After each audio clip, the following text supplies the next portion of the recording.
വൈകിക്ക് നല്ല മുടി ഉണ്ടായിരുന്നല്ലേ? ഇടി ഇത് നമ്മുടെ ഹെയർ എക്സ്റ്റൻഷൻ അതേ ഹെയർ. അതെ, ഇത് വൈകി നിർബന്ധിച്ചിട്ട് ഞാനെടുത്ത ഫോട്ടോയാ. മീരക്ക് ഒരു താല്പര്യം ഉണ്ടായിരുന്നില്ല. അവൾ തന്നെ അണിയിച്ചൊരുക്കി ഞാനെടുത്തു കൊടുത്തത്. മീര എന്നെ പറ്റി അങ്കിളിനോടൊന്നും പറഞ്ഞിട്ടില്ലെങ്കിലും വൈകിനെ പറ്റി അങ്കിളിനെ പറ്റി എന്നോട് ഒരുപാട് പറഞ്ഞിട്ടുണ്ട്. എന്ത് പറഞ്ഞിട്ടുണ്ട്?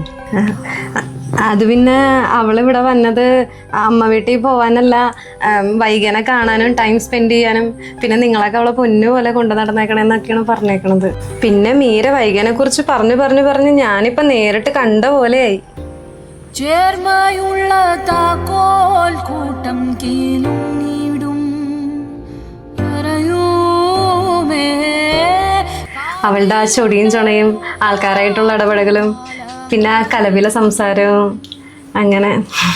എന്തിനാ മോളെ ഇങ്ങനെ അനാവശ്യമായിട്ട് കള്ളങ്ങൾ പറയണത്?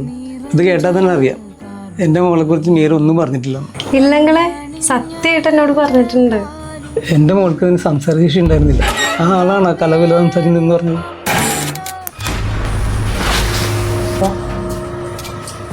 സംസാരിക്കാൻ കഴിവില്ലായിരുന്നാലും അവളൊക്കെ ഉണ്ടാകുന്നത് അറിയില്ലായിരുന്നു. പിന്നെ അവൾക്കൊരു പ്രത്യേകത ഉണ്ടായിരുന്നു.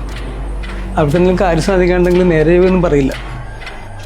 ഓരോ കാര്യത്തിനും ഒരു ക്ലൂ തരും. അത് നമുക്ക് കണ്ടുപിടിച്ച് അവളുടെ കാര്യം സാധിച്ചു കൊടുക്കണം. മീരയുടെ മുടിയാണോ ഇത്? അറ്റ്ലീസ്റ്റ് എന്തെങ്കിലും ക്ലൂ എങ്കിലും താ. മീരാന്ന പേരല്ല, മുടി മുറിച്ചതാണ് സൂചന.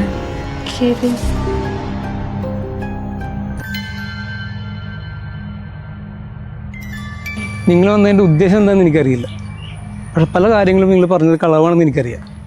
കുട്ടിയുടെ അപ്പൻ്റെ ബന്ധം ഒഴിച്ച് ഇത്രയൊക്കെ ഞാൻ പറഞ്ഞത് പോലും ആ ബന്ധത്തിൻ്റെ പുറത്താണ്. എനിക്ക് പറ്റിയതല്ലെങ്കിലും എൻ്റെ അമ്മയ്ക്ക് പറ്റിയ തെറ്റിൻ്റെ പേരിൽ മനസ്സുകൊണ്ട് മരിക്കുന്നവരെ എൻ്റെ അമ്മ ഒരുപാട് മാപ്പ് പറഞ്ഞിരുന്നു നിങ്ങളുടെ കുടുംബത്തോട്. നിങ്ങളുടെ കുടുംബത്തിന് ഞങ്ങൾ കാരണം ഇനിയൊരു നാളൊക്കെ ഉണ്ടാവാതിരിക്കാൻ വേണ്ടിയാണ് നാട്ടിലേക്ക് തന്നെ പോകുന്നത്. എൻ്റെ കുട്ടിക്കാലം ഓർക്കാൻ പോലും ഞാൻ ആഗ്രഹിക്കുന്നില്ല. അത്ര ദയനീയമായിരുന്നു. ഒരച്ഛൻ്റെ പേര് പോലും പറയാൻ സാധിക്കാത്തൊരു കുട്ടിയുടെ മാനസികാവസ്ഥ നിങ്ങൾക്ക് ഊഹിക്കാമല്ലോ.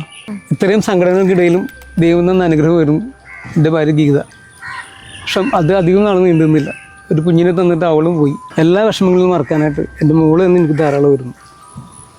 പക്ഷേ ആര് ചെയ്ത തെറ്റിൻ്റെ ഫലമാണെന്ന് എനിക്കറിയില്ല. എൻ്റെ മോള് എന്നെ വിട്ടു.